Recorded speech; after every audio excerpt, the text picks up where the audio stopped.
Bonjour, ici Kitty Antoine pour Panem 360. Je vais m'entretenir avec Zal Sissoko qui participe cette année pour le festival Nuit d'Afrique à la soirée très populaire La Nuit de la Cora, un événement phare qui aura lieu le 13 juillet au Jésus. Ça va bien, Zal Sissoko? Ça va très très bien, merci. Merci Et beaucoup. pour cette soirée de la Kora, vous allez performer avec Toumani Kouyaté. La kora, c'est vraiment un instrument mythique, un instrument très fascinant. Comment pouvez-vous expliquer que cet instrument attire encore autant les foules? Mais c'est un instrument, comme vous le dites, c'est un instrument mythique de l'Afrique de l'Ouest. C'est un instrument qui a voyagé un peu partout dans l'Afrique de l'Ouest parce que c'est un instrument qu'on trouve uniquement dans ce secteur de l'Afrique. Alors, la kora, c'est un instrument pour les griots les seuls qui en jouent. Aujourd'hui, elle est devenue dans le 21e siècle un des instruments les plus populaires et les plus révolutionnaires, dont maintenant il y en a des gens qu'on va trouver qui ne sont pas griots qui en jouent.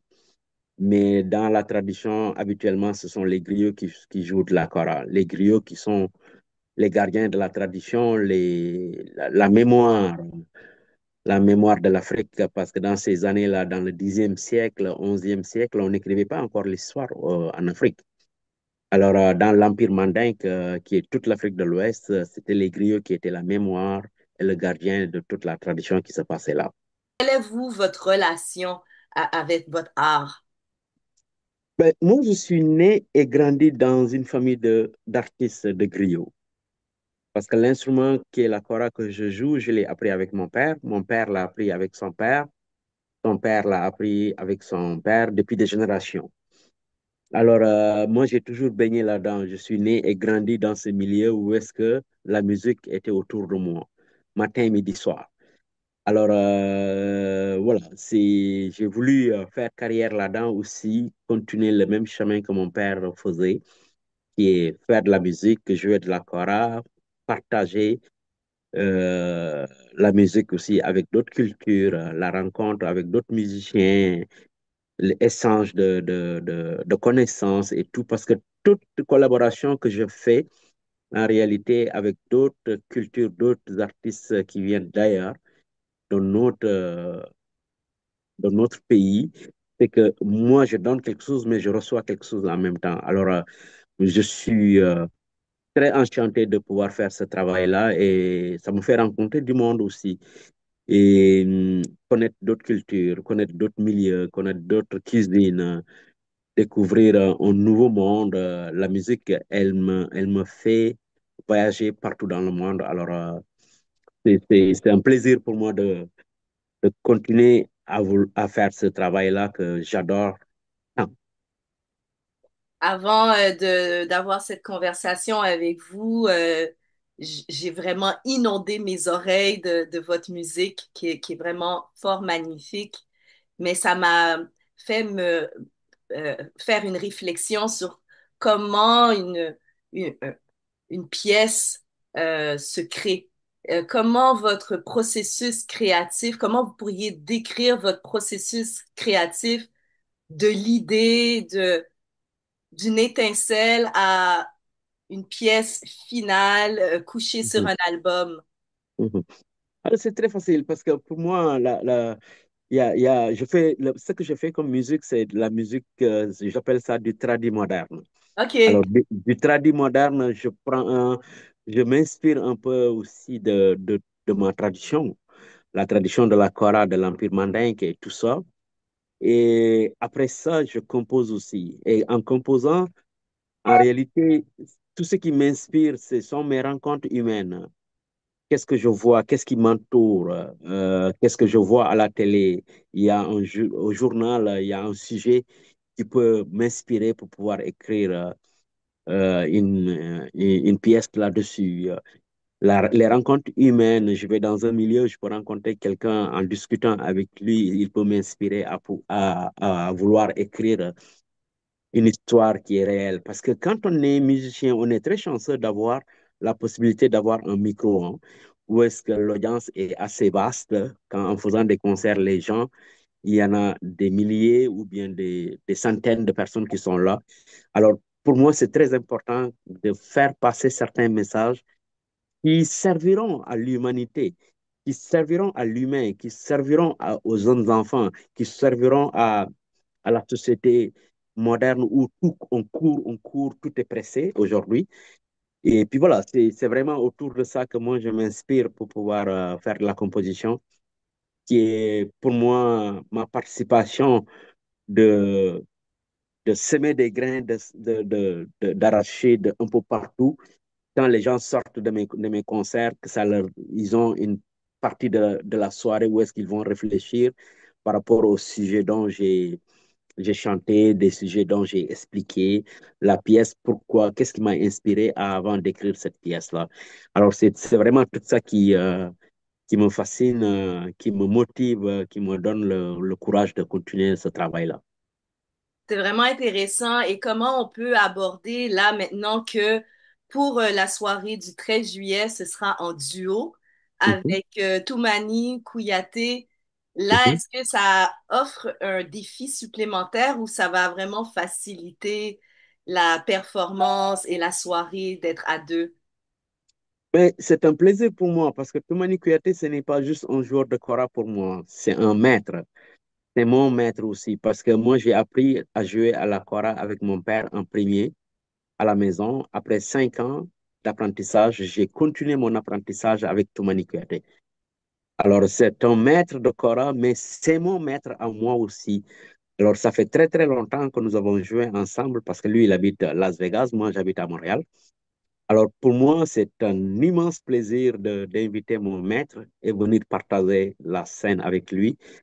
Et j'invite les gens à ne pas manquer cette soirée parce que c'est un virtuose de la kora, Toumani, et que les gens viennent écouter ce partage que nous allons faire ensemble pour éblouir le public montréalais, quoi. Ouais, c'est bien de le rappeler que Monsieur Toumani Kouyaté est vraiment un virtuose. C'est vraiment le mot qui décrit bien l'impact, Exact. l'impact et aussi l'impact qu'il a auprès de la communauté musicale. Mhm, Euh, mhm. Absolument, ça, absolument. oui, et vous aussi, vous Mhm, avez eu un impact parce que moi, j'y étais au Gala mhm, Dynastie 2025 et mhm, vous avez été mis en nomination pour meilleur artiste, meilleur mhm, album de l'année. Euh, mhm. Comment on reçoit ce genre de compliments, de mise en nomination, de rayonnement? Mais c'est toujours un plaisir qu'on reconnaisse notre travail parce que c'est un travail de longue haleine et c'est pas facile. Être musicien, il y a des hauts et des bas.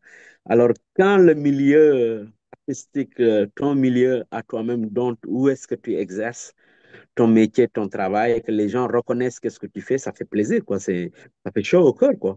Et cette nomination, je l'ai pris avec beaucoup de philosophie. Pour moi, ça m'encourage à continuer encore à continuer à travailler. Et puis voilà, c'est juste ça qu'il faut faire. Et puis j'étais très content d'être parmi les finalistes de ce prix. Et puis je lâche pas, je continue mon travail. Et puis c'est c'est- c'est formidable d'être reconnu dans son milieu même, là, que ton travail que tu fais est apprécié. Alors, pour la soirée du 13 juillet à la salle du Jésus à Montréal, Mhm. comment nous, fanatiques de la soirée de la Cora, on doit se préparer à vraiment absorber le travail créatif de vous, Zal Sissoko, ainsi que de votre mentor, Toumani Kouyaté. Moi, j'ai très, très hâte d'y être à cette soirée. Mais c'est un voyage en Afrique de l'Ouest. C'est un voyage autour du monde parce que nous allons jouer de la tradition à la composition, à la modernité. Alors, nous allons toucher toutes les parties de ce répertoire-là. Où est-ce que la kora veut pas, si on parle de la kora, c'est un instrument traditionnel. Alors, nous allons débuter là et après ça, s'envoler dans des nouvelles compositions que nous allons faire pour bercer le public et leur faire écouter une autre facette encore de la kora parce que veut pas la kora, même si c'est un des instruments les plus révolutionnaires dans le 21e siècle, mais il reste encore méconnu de certains encore. Un son cristalline, un son qui fait voyager. Alors, j'invite tout le monde à venir le 13 juillet à la salle Jésus. C'est Bleury et Sainte-Catherine au Ouais. coin. Que j'invite tout le monde à venir faire ce voyage-là avec nous vers l'Afrique. Et maintenant que je visualise la salle du Jésus, il me semble que c'est vraiment l'endroit parfait pour Absolument. voir le son cristallin. Il y a quelque chose de vraiment indescriptible avec le son de la kora. Euh, Exactement. on touche les 21 cordes. Est-ce qu'à Montréal, on peut apprendre à jouer de la kora? Oui, oui. D'ailleurs, je travaille, je donne des cours au Centre des musiciens du monde, qui est sur Saint-Dominique au coin de Saint-Laurent.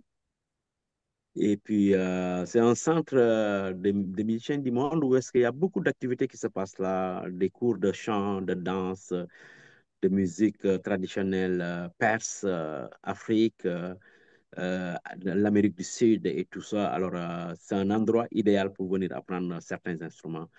Et oui, oui, il y a possibilité d'apprendre la kora au Centre des musiciens du monde à Ah, du Montréal. coup, je vais poser tout de suite cette question. Où est-ce qu'on se trouve une kora pour pouvoir en jouer? Alors, la plupart du temps, les choras, certains élèves, ils font la commande avec moi quand je vais au Sénégal et j'en fabrique pour eux là-bas pour les apporter. Mais au Centre des musiciens du monde aussi, il y a des choras disponibles pour les élèves qui veulent apprendre à jouer à la kora. Donc, vous avez accès à une kora que vous pouvez louer à une somme modique, que vous prenez des cours et vous retournez à la maison avec la kora pour pouvoir pratiquer. Alors, C'est il y a magnifique. possibilité. Je Ouais. suis ravie d'avoir cette information. Merci beaucoup. Merci, merci. Alors, vraiment, c'est un rendez-vous le 13 juillet pour l'édition 2025 de Nuit d'Afrique, la nuit de la Kora avec Toumani, Kouyaté et Zal Sissoko. C'est vraiment un rendez-vous. Merci pour ce moment d'échange aujourd'hui. C'est un plaisir, Cathy. Bon festival. Merci beaucoup. À bientôt. Bye. Ciao, ciao. Ciao.